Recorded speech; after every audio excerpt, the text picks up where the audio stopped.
원자력에 대한 인식과 정책 방향은 정권에 따라 달라지기도 하지만 원자력 안전은 어떤 상황에서도 흔들림 없이 유지되어야 할 텐데요. 그래서 원자력과 방사선 안전 규제를 담당하고 있는 원자력 안전위원회의 역할이 더욱 중요합니다.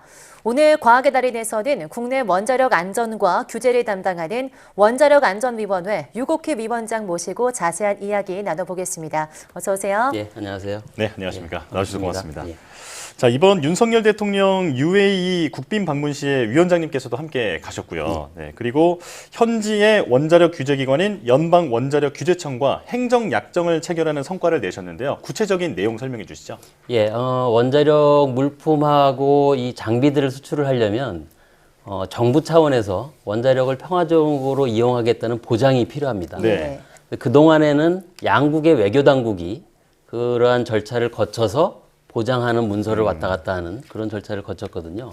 근데 이번에 보시다시피 이제 국빈 방문이 이루어지고 우리나라와 UAE 간이 거의 형제의 나라로 지금 인식되는 정도로 신뢰가 굉장히 많이 쌓였기 때문에 네. 외교 당국과 처리되는 절차를 생략을 하고 양국의 규제기관이 직접 그 업무를 처리할 수 있도록 간소화하는 그런 약정을 이제 제가 서명을 하고 왔고요. 네. 저희가 이런 그 약정을 통해서 앞으로 이제 계속해서 바라카 원전을 포함해서 원자력 관련된 수출이 이루어질 건데 최대한 한 6개월 정도는 절차를 좀 간소화할 수 있지 않을까 이렇게 좀 기대를 하고 있습니다. 네. 네, 그러니까 외교 당국에서 나아가서 규제 당국 간 행정 약정의 체결의 의미가 수출 허가 기간 단축이라고 말씀을 해주신 건데요. 지금 현 정부에서 원전 수출을 강력히 추진을 하고 있는데 여기서 원안위는 어떤 역할을 할 수 있을까요? 예, 이 원전 수출이 사실은 국가적인 차원에서 지금 이루어지고 있기 때문에 예. 저희 규제기관인 원자력 안전위원회도 힘을 좀 보태려고 하고 있습니다. 이 수출 대상국에 대해서 저희가 안전규제와 관련된 부분을 적극 지원하려고 계획을 좀 하고 있는데요. 네. 맞춤형으로 가려고 하고 있습니다. 그래서 지금 이미 원전 수출이 된 UAE 같은 나라에는 원전이 안정적으로 운영이 돼야 되니까 저희들 운전 경험을 공유하는 차원에서 협력을 또 확대를 좀 해나가고 최근에는 체코나 폴란드와 같이 한창 수출이 또 논의 중인 나라들이 좀 있습니다. 이런 네. 나라들은 체코 같은 경우는 지금 20년 만에 원전을 좀 건설을 하려고 하고 있어요. 그런 차원에서 규제기관에서도 필요한 부분들이 분명히 있을 거기 때문에 그런 차원에서 규제기관 간에 협력을 좀 하려고 하고 있고요. 폴란드는 상업적인 원전을 처음으로 도입하려고 합니다. 예. 그러다 보니 이제 상업 원전에 대한 규제를 어떻게 할 것이냐 하는 거에 대한 규제 시스템이 좀 마련돼야 되기 때문에 그런 부분들을 저희들이 이제 지원한달지 이런 방식으로 저희가 맞춤형으로 지원을 하려고 하고 있고요. 예. 특히 동남아나 아프리카 같은 경우는 장기적으로도 잠재국으로 저희들이 볼 수 있거든요. 네. 이런 나라들은 당장 필요한 게 규제를 할 수 있는 사람입니다.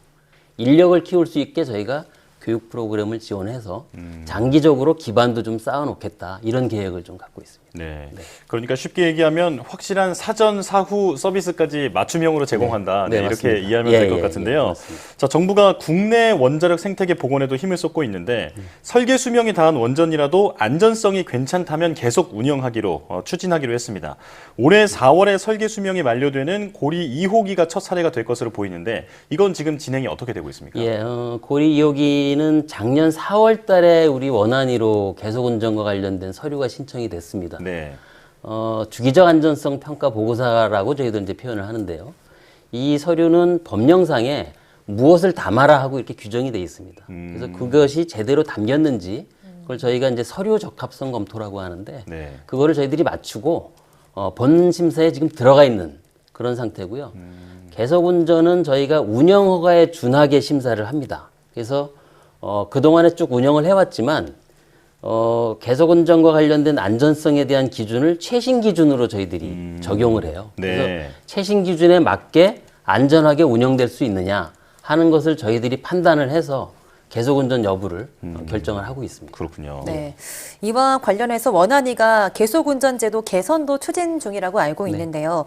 현재 개정된 원자력 안전법 시행령의 주요 내용은 어떻게 될까요? 네, 계속 운전을 저희들이 아까도 잠깐 신청을 한 걸로 말씀을 드렸는데 그동안에는 설계 수명이 끝나는 시점에서 2년 전까지 제출을 하게 했어요. 근데 그러다 보니까 사실은 이 안전성 평가라고 하는 거는 현장에서 안전 조치를 강화하기 위해서 하고 있는 조치인데 너무 시간이 촉박하다 보니까 현장에서 설비 교체라든가 개선 사항이 자꾸 늦게 적용이 돼요. 예. 그래서 이 부분을 저희들이 좀 당겼습니다. 그래서 네. 설계 수명이 끝나기 10년 전부터 5년 전까지 충분한 시간을 가지고 신청할 수 있도록 그렇게 저희들이 변경을 했고요. 그렇게 되면 아무래도 이제 사업자들, 그러니까 주로 이제 한 손이 되겠는데 계속 운전 신청을 적어도 5년 전에는 신청을 할 테니까 우리도 충분한 심사를 할 수가 있고 또 현장에도 안전과 관련된 조치는 바로바로 이어질 수 있도록 그렇게 하는 효과가 있지 않을까 하는 생각을 하고 있고요. 네. 다만 일각에서 지금 이제 우려를 하는 부분은 그러면 5년 동안의 기준이 바뀔 텐데 아, 네. 그걸 그럼 어떻게 하느냐 하는 말씀도 하시는데 이미 저희가 그걸 고려해서 설계 수명 시점이 되면 바뀐 기준만 저희들이 다시 한번 검토를 합니다. 저희들이 이제 유효성 확인이라고 표현을 하는데 다시 검토해서 그 부분만은 최신 기준으로 다시 돌아갈 수 있도록 그렇게 저희들이 적용을 하도록 제도를 개선을 했습니다. 네. 예. 그러니까 고치고 보완할 시간이 그동안은 없었는데 여기에 여유를 좀 줬다라는 게 네, 핵심이라는 맞습니다. 말씀이시고요. 자, 그리고 원전의 안전성도 중요하지만 사용 후 핵연료 저장 문제도 해결해야 한다는 지적이 많습니다. 이 사용 후 핵연료 처리와 관련해서 원안위는 어떤 계획을 갖고 계십니까? 예, 이 사용 후 해결료는 국가적인 차원에서 접근이 좀 필요하다고 생각을 합니다. 네. 우리 규제기관인 원안위에서도 그 부분의 역할을 다하려고 지금 생각을 하고 있는데요. 원안위는 사용 후 해결료를 저장하고 처분하는 데 있어서의 안전 관리를 기준과 법령을 마련해야 되는 그런 역할들을 이제 수행을 해야 되는데요. 네. 저장과 관련돼서는 저희들이 법령상에 기준을 이미 마련을 하고 있고 구체적으로 어떻게 저장할지에 대한 연구 개발이 지금 진행되고 있어요. 그래서 그것들을 저희들이 공유를 하면서 그거에 따른 각종 규제 기준과 심사 지침을 저희들이 만들고 있고 네. 처분과 관련해서도 조금은 디테일한 기술 기준들을 저희들이 공동으로 개발해서 만들어 나오고 있습니다. 그래서 국가 차원에서 진행되는 사용 해결료에 대한 문제가 어떤 규제 차원에서의 문제가 발생하지 않도록 네. 미리미리 법령과 기준을 마련하는 그런 절차를 추진을 하고 있습니다. 네. 이어서 월성원전 내 방사능 오염수 누출 이야기를 해볼까 하는데요. 지난해 이런 사실이 좀 뒤늦게 알려졌잖아요. 지금까지 월성원전 3중 수소 조사를 통해 확인된 사항은 무엇이며 언제쯤 마무리될 것으로 예상하십니까? 예, 월성원전 부지 내에서 이제 삼중수소가 이제 발견이 돼서 21년 3월이죠. 그때부터 저희들이 좀 객관적이고 투명하게 조사를 하겠다는 차원에서 민간에 계신 전문가분들을 이제 다 좀 부탁을 좀 드려서 네. 그분들이 조사를 좀 하고 있습니다. 특히 이제 저희들이 각종 국내 유수 학회에 부탁을 좀 드렸어요. 그래서 지질학회, 콘크리트학회, 기계학회 이런 학회에서 엄선해 주신 분들이 지금 현장 조사를 지금 진행을 하고 계십니다. 네. 그동안에 한 2차례 발표를 하셨고요. 그동안의 발표 내용은 검출된 삼중수소라든가 이런 것들이 어디에서 나왔을까? 그리고 어떤 경로로 흘러가고 있을까? 하는 네. 부분에 이제 중점을 둬서 발표를 좀 해주셨고요. 지금 현재로는 과연 이런 것들이 부지 밖으로 나갔는지 유출이 됐는지 하는 부분에 초점을 좀 맞춰서 네. 조사를 좀 해주시고 계십니다. 그래서 저희가 이거는 이제 한 3월 정도면 좀 어느 정도 마무리되지 않을까 하는 생각을 좀 갖고 있고요. 이 조사 과정들은 저희가 홈페이지를 통해서 어떤 부분을 조사하고 있다 하는 부분에 대한 민간조사단 차원의 회의가 있으면 네. 그 회의 결과도 투명하게 공개를 하고 있습니다. 그래서 네. 궁금하신 경우에는 저희들 그 홈페이지에 원자력 안전정보공개센터라고 하는 란이 있어서 거길 들어가시면 진행 상황을 자세하게 보실 수가 있습니다. 네. 위원장님 그 원전 부지 바깥으로 어떤 유의미한 유출이 있었다거나 그런 거는 결과가 좀 나온 게 지난번 2차 발표에서 네. 아직까지는 유의미한 유출을 확인하지 못했다. 이렇게 이제 발표를 했습니다. 예, 네네. 알겠습니다. 네. 자, 그리고 원안위 관련 업무 중에서 많은 국민이 가장 관심을 가지고 있는 게 아마 후쿠시마 오염수 그 방류 문제가 아닐까 싶은데요. 지금 올해 일본이 후쿠시마 오염수를 방류하겠다라는 계획을 발표를 했는데 원안위는 어떻게 대응할 계획입니까? 예, 이 일본의 후쿠시마 오염수 방류와 관련해서는 저희는 우리 국민의 건강과 안전이 최우선이다. 이런 철칙을 가지고 범정부에서 총력 대응을 좀 하고 있습니다. 각 네. 부처가 갖고 있는 역할들이 이제 있기 때문에.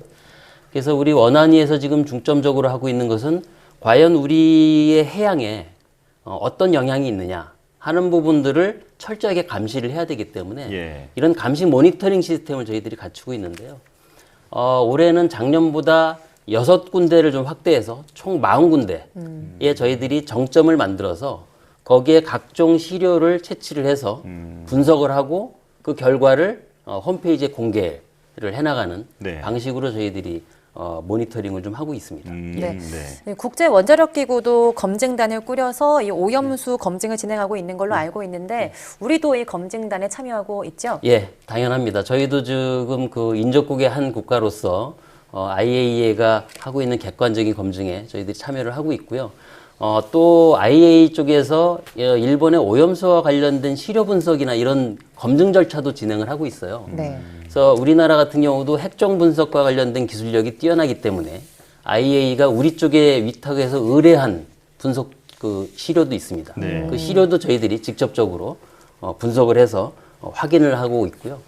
앞으로도 IAEA가 계속적으로 시료 분석을 해나갈 거라고 생각이 되고 저희도 그 검증 과정에 적극적으로 참여할 계획으로 있습니다. 네. 자, 위원장님께서 상세하게 말씀해 주고 계신데 시간 관계상 이제 마지막 질문이 될 것 같은데요. 자, 신규 원전 얘기로 넘어가 보겠습니다. 지난해 12월에 신한울 1호기가 상업 운전에 돌입했는데 이 쌍둥이 원전인 신한울 2호기도 지금 운영 허가를 받을 계획인 것으로 알고 있거든요. 이건 어떻게 진행되고 있습니까? 예, 말씀해 주신 대로 이제 쌍둥이 원전이라고 하는 건 1호기, 2호기가 설계상 똑같은 거거든요. 그래서 서류상으로는 확인이 됐고 다만 신한울 1호기가 시운전이라고 하는 과정을 거치면서 현장에서 나타난 문제점들이 있어요. 이런 네. 문제점들이 2호기에 제대로 반영이 됐는지 그걸 저희들이 중점적으로 좀 보고 있습니다. 그래서 지금 원자력 안전 전문위원회라고 네. 전문가 분들로 구성되어 있는 위원회에서 지금 검토를 조금 하고 있는 그런 상황입니다. 네, 알겠습니다. 이 원자력 안전위원회는 나라와 국민의 안전을 지키는 기관인 만큼 앞으로도 꼼꼼한 안전장치와 규제 마련으로 국민들의 든든한 울타리가 되어주셨으면 좋겠습니다. 원자력 안전위원회 유국휘 위원장과 함께했습니다. 고맙습니다. 감사합니다.